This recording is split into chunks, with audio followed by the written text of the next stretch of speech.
Құрметті тыңдармандар, бүгін біз сіздермен сұраныс теориясын Excel файлдың көмегімен қарастыратын боламыз. Мысалы үшін студентті айтайық. Студенттің қалтасында 1000 теңге бар деп есептейік. Ағылшын тілінде income, енді табыс деп аударуға болады. Табыс деп аударылады. Және сусын нарығын қарастырайық. Біз бағаны P әрпімен белгілейміз. Сұраныс көлемін Q деп белгілейміз. Ағылшынша quantity дегенді білдіреді.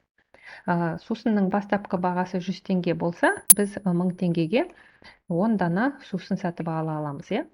Ал егер де сусынның бағасы 150 теңгеге дейін қымбаттайтын болса, біз қалтамыздағы 1000 теңгеге 6 дана сусын сатып аламыз. Ал егер де нарықтағы сусынның жаңа бағасы 200 теңге болған жағдайда, біз 1000 теңгеге 5 дана сусын сатып аламыз, иә? Ал айтайық, осы нарықтағы сусынның жаңа бағасы 250 теңгеге дейін қымбаттаған жағдайда, біз мына 1000 теңгеге енді тек 4 дана, 4 бутылка сусын сатып ала аламыз. Мынау сұраныс, бізде сұраныс кестесі. Бірінші бағанда бізде сұраныс, тауардың нарықтағы бағасы, price. Екінші бағанда бізде осы сусынға деген сұраныс көлемі. Сұранысты біз demand дейміз ағылшынша, сондықтан QD деп белгілейміз. Мынау және өздеріңіз көріп тұрғандай, сұраныс заңы бойынша тауар бағасы неғұрлым өскен сайын, осы тауарға деген сұраныс көлемі азаяды. Себебі сұранысқа әсер ететін факторлардың бірі бізде табыс, күнделікті қалтамызға беретін табыс, ата-анамызбен беретін табыс 1000 теңге, ол өзгеріссіз фактор. Сондықтан біздің тауарға деген, сусынға деген сұранысымыз азаяды. Өздеріңіз кестедегі мәліметтерден келесі тұжырымдама жасай аласыздар. Тауар бағасы өскен сайын осы тауарға деген сұраныс көлемі азаяды, және бұл заңдылықты біз сұраныс заңы деп айтамыз. Енді осы мәліметтердің көмегімен біз график салайық, сұраныс қисық сызығын салайық.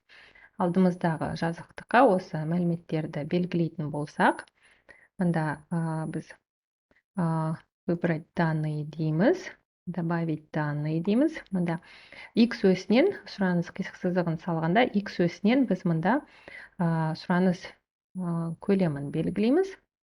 Ал Y өсінен вертикаль өсте біз тауар бағасын белгілейміз.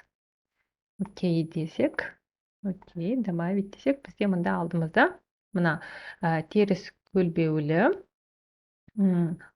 көк түсті мына график пайда болды. Біз ол график атауын береміз. Сұраныс қисығы.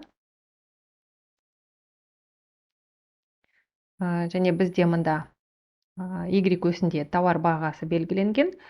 X өсінде біз сұраныс көлемін белгілейміз. Және сұраныс қисық сызығы теріс көлбеулі қисық сызық болады.